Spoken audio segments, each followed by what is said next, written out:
제가 계속해서 금요 더함 기도의 시간에 기도에 관한 말씀을 계속해서 준비하고 있습니다. 2주간 우리 쉬지 말고 기도하라라고 하는 제목을 가지고 말씀을 증거했었고요. 오늘은 주여라고 하는 말씀의 제목을 가지고 말씀을 증거하고자 합니다. 한번 따라해 보시겠습니까? 주여. 네, 감사합니다. 여러분, 우리 기독교 매체에서는 꽤나 여러 번 소개되어진 선교사님 중에 이 임은미 선교사님이라고 하는 분이 계십니다. 우리 기독교 방송 있잖아요. CBS나 CTS나 어떨 땐 구TV나 이런 곳에 보면 이분이 가끔 등장하십니다. 이 임은미 선교사님이 사역하시는 곳은 여기 앞에 보는 사진에서도 나와 있듯이 아프리카 케냐입니다. 더 구체적으로는 이 케냐 나이로비라고 하는 도시에서 1시간 정도 떨어진 리무르라고 하는 곳이래요. 모르겠시겠죠? 저도 지도를 찾아서 여러분에게 보여드리려고 이렇게 찾아봤는데 그럴 만한 동네가 아닙니다. 리무르라고 하는 어떻게 보면 지금의 경기도 이쪽 정도에 위치한 그런 곳이에요.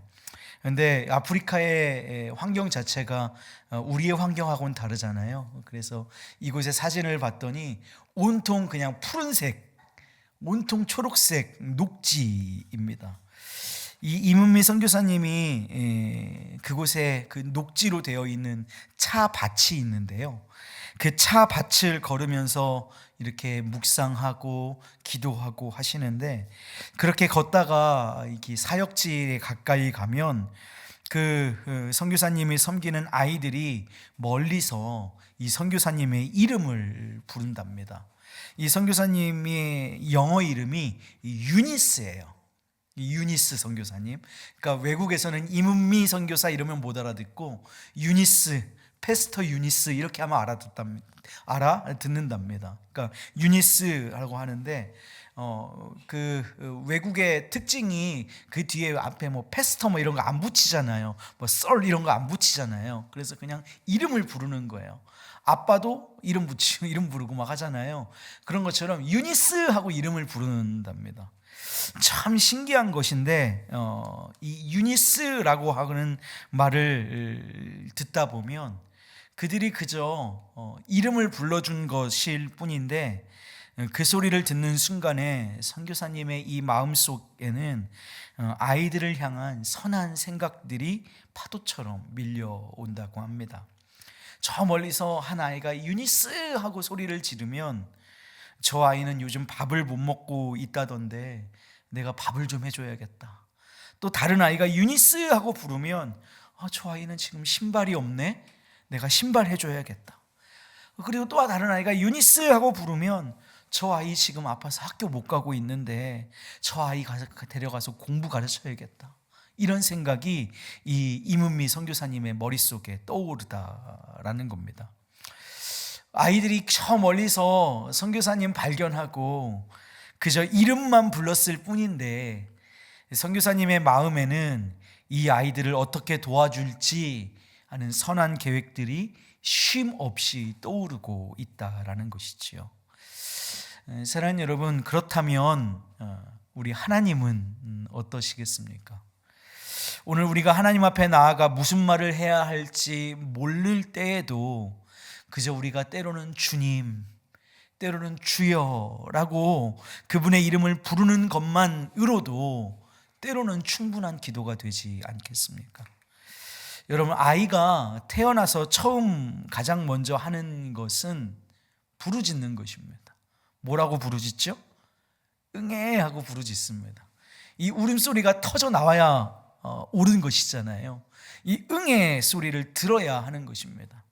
아무리 그 아이가 천재로 태어났다고 해도 태어나자마자 어머니 저 낳느라 수고하셨습니다 라고 하는 인사하는 아이는 없습니다. 태어나면 응애하는 것입니다. 갓난아기는 자세히 자기를 설명할 수가 없죠. 엄마가 하는 말을 알아듣지도 못하고 또 이해하지도 못합니다. 그저 하는 게 뭐예요? 응애입니다. 그냥 그게 다예요. 하지만 아이가 평생 부르짖기만 하는 것은 또한 아니지요. 부르짖다가 언어를 배우고 듣는 법도 배우고 말하는 법도 배우고 순종하는 법도 배웁니다. 그러나 언제나 그 시작은 뭐예요? 응애입니다. 부르짖는 거예요. 한번 저는 잠이 들면 누가 업어가도 모를 정도로 참 잠을 깊이 잡니다. 아무 소리도 들리지 않는데, 그런데 어느 날 우리 딸이 아빠 물 하고 하는 소리가 제 귀에 들렸어요. 신기하다고 생각을 했습니다. 물을 떠다 주면서도 내가 깨어나다니 라는 생각을 했었어요. 여러분, 저희 가족은 평생을 이제 승합차만 타고 다녔습니다. 그래서 아이들이 카시트란 걸 해본 적이 없었어요. 그런데 여행을 가가지고 안전수칙 때문에 이게 차를 렌트를 했는데, 그 렌트한 차에는 안전수칙에 의해서 몇 세 미만의 아이는 꼭 카시트에 태워야 한다는 거예요. 그래서 카시트를 빌려다가 그때 당시 아직은 아기였던 규원이를 태웠던 적이 있습니다. 그런데 이게 자기도 한 번도 해본 적이 없고 저희도 처음 설치를 해보니 뭔가 어설펐나 봐요. 그래서 차가 운전을 시작을 했는데 카시트에 탄 규원이가 울기 시작하는 거예요. 뭔가 불편했던 것 같습니다. 여러분, 어떻게 했을까요? 아이가 울면요, 달리고 있던 차도 멈추는 것입니다. 아이가 응애하고 울면, 아이가 부르짖으면 차를 달리고 있었어도 그 차를 멈추고 세워놓고 아이를 돌보는 것입니다.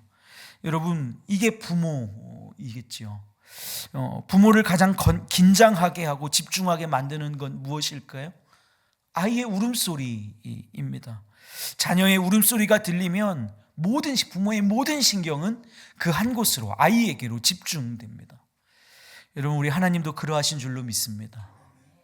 우리가 울면, 때로는 우리가 부르짖으면, 때로는 말할 수 없는 탄식 가운데에 다 기도할 수 없어서 주님 이름 한번 부르는 주여 한번 외치면 하나님의 모든 신경이 우리에게 집중되는 줄로 믿습니다. 하나님이 우리를 집중하십니다. 그리고 하나님이 달리던 차를 멈추시고 우리를 돌보시는 역사가 있는 줄로 믿습니다. 사랑하는 여러분, 그러므로 하나님께 부르짖어 기도하십시오. 부르짖어 구하십시오. 말을 많이 하지 않아도 좋습니다. 그냥 어린아이처럼 아빠 하고 우는 것입니다. 아이가 응애하고 부르짖듯이 우리도 주여 하고 부르짖는 것입니다. 그것만으로도 때로는 충분하다고 말씀하시는 것이지요. 하나님은 우리의 부르짖음을 들으십니다.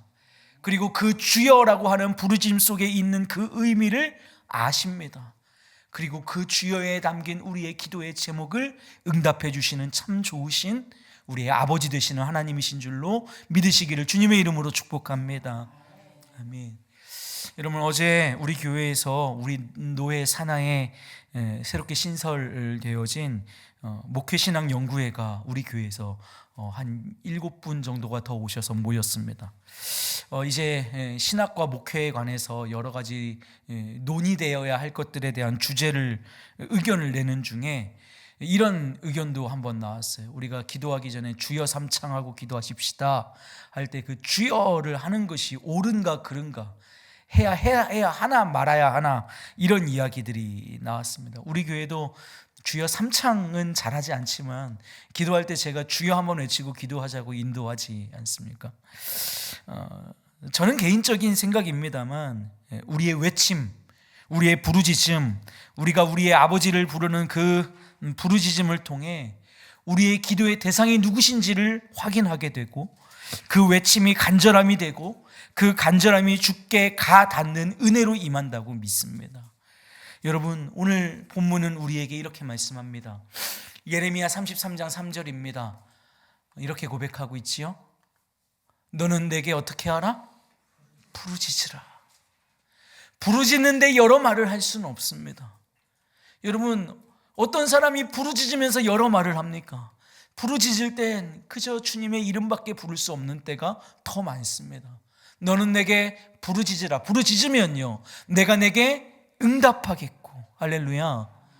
아멘. 네가 알지 못하는 크고 은밀한 일을 우리의 상상으로는, 우리의 피조세계에 한계로는 감당할 수 없는 그 뛰어넘는 그 일로 천지를 말씀으로 창조하신 창조의 능력으로 우리에게 보이시겠다고 말씀하시는 줄로 믿습니다. 사랑하는 여러분, 홍해 앞에 모세가 섰습니다. 앞에는 홍해가 가로막고 있습니다. 뒤에는 마음이 변심한 바로의 군대가 이스라엘 백성들을 잡아 죽이려고 병거를 이끌고 뒤쫓아오고 있습니다. 이스라엘 백성들은 하나님과 모세를 싸잡아서 원망하기 시작합니다. 모세가 할 수 있는 일은 무엇이었을까요? 그 자리에서 이스라엘 백성들을 향하여서 이건 이렇게 되고 저건 저렇게 되니까 조금만 참아봐라 이랬을까요? 아니요. 저는 모세가 하나님께 부르짖었다고 믿습니다. 주여 도와주시옵소서. 성경에 모세가 부르짖었다라고 하는 장면이 기록되어 있지는 않은데요, 그가 부르짖었다고 하는 확신을 가질 수 있는 말씀이 있습니다. 출애굽기서 14장 15절 16절 말씀에 이렇게 얘기해요. 여호와께서 모세에게 이르시되, 그러니까 모세가 뭐라고 한 거예요. 그러니까 하나님께서 모세에게 이르시되 너는 어찌하여 내게 부르짖느냐, 부르짖은 거예요. 뭐라고 기도했는지는 모르겠는데, 뭐라고 부르짖었는지는 모르겠는데 하나님을 향하여서 부르짖은 것입니다. 도와주십시오. 하나님께서 방법을 설명하시지요. 지팡이 들어 홍해를 향해서 가르쳐, 그래서 저 바다를 둘이 되게 해라. 여러분, 부르짖을 때에 우리가 알지 못하는 크고 은밀한 일, 홍해가 갈라질 것이라고 상상이나 했겠습니까? 그 일이 벌어지는 줄로 믿습니다. 그것이 부르짖음입니다. 또 우리가 보아야 할 말씀이요, 엘리야가 갈멜산의 그 위대한 영적 전쟁을 승리로 이끌고 그동안 이어져 왔던 이스라엘의 가뭄을 끝내기 위해 하나님께 비를 내려달라고 기도하는 장면이 있어요. 그 장면에서 엘리야는 어떻게 기도하냐면 갈멜산 꼭대기로 다시 올라갑니다. 그리고 땅에 그가 무릎 꿇고 엎드리는데 얼굴을 무릎 사이에 넣고, 여러분 얼굴 무릎 사이에 넣어 보셨어요? 저 잘 안 되더라고요. 제가 쉽지 않습니다. 무릎 사이에 놓고 기도했대요. 여러분, 그렇게 놓고 무슨 많은 말로 기도할 수 있었을까요? 아니요. 주여 비를 내려주십시오. 주여 도와주십시오. 주여 이제는 살리시옵소서. 많은 말로 기도하지 않았을 거라고 생각합니다. 부르짖었어요. 그리고 나서 그는 확신을 가지고 사환에게 저기서 구름이 떠오는지 봐라. 첫 번째도 두 번째도 세 번째, 이제 구름이 보입니다. 그랬더니 저 비가 비구름이라는 걸 확신하고 아하방보다 먼저 달려가지 않습니까? 사랑하는 여러분, 부르짖는 기도, 가뭄을 끝내는 그 역사가 하나님께 있는 줄 믿고 하는 기도, 사랑하는 여러분, 그 기도가 오늘 우리가 해야 할 기도인 줄로 믿습니다. 여러분, 예수님께서 바디메오를 찾아가십니다. 바디메오가 다윗의 자손 예수님 나를 구원하여 주십시오 라고 소리칩니다. 주변에 있는 많은 사람들이 꾸짖습니다. 조용히 해라, 예수님 지나가지 않냐. 여러분, 근데 뭐라고 얘기해요? 많은 사람이 꾸짖어 이르되 뭐라고 얘기해요? 잠잠하라. 그런데 반응은 어떤 거예요? 그가 더욱 소리질러 이르되 다윗의 자손이여 나를 불쌍히 여겨주십시오. 여기서 저는 누구고요? 저는 직업이 뭐고요? 저의 상태는 이렇고요. 저는 어떤 상태고요? 상황이고요. 제가 원하는 것은 무엇이고요? 이렇게 되면 제가 하나님께 무엇 드릴 거고요? 이런 기도하지 않습니다. 뭐라고 고백해요? 주여 나를 불쌍히 여기시옵소서. 이 부르짖음에 주님이 그를 데려다가 네가 원하는 것이 무엇이냐 물어보시고 그가 보기를 원한다고 고백하자 그가 보게 되는 역사가 있는 줄로 믿습니다. 너는 내게 어떻게 하라? 부르짖으라. 내가 내게 응답하겠고 네가 알지 못하는 크고 은밀한 일로 내게 보이리라. 부르짖는 기도에는 역사가 있는 줄로 믿습니다. 사랑하는 여러분, 기도의 핵심은 구하는 것입니다. 우리가 하나님께 도와달라고 소리칠 때 하나님은 우리의 기도를 외면하지 않으십니다. 우리가 주님의 이름을 부르며 부르짖어 기도할 때 하나님은 하나님의 일을 우리의 삶을 통해 이루어 가시기를 주저하지 않으시는 줄로 믿습니다. 우리가 부르짖을 때 하나님은 하나님의 일을 우리가 알지 못하는 크고 은밀한 방법으로 우리 삶 가운데에 행하여 주실 줄로 믿습니다. 사랑하는 여러분, 오늘 이 저녁에 간절히 부르짖어 기도하기를 원합니다. 많은 말이 필요하지 않습니다. 간절한 마음의 소망을 담아 주님의 이름을 부르십시오. 우리가 부르면 주께서는 이전까지는 우리가 알지 못했던 크고 은밀한 그 일을 행하실 줄로 믿습니다. 복된 예수의 사람 그리스도인, 주님께 부르짖는 복된 예수의 사람 그리스도인, 우리 의왕중앙교회 믿음의 식구들 모두 되시기를 주님의 이름으로 축복합니다.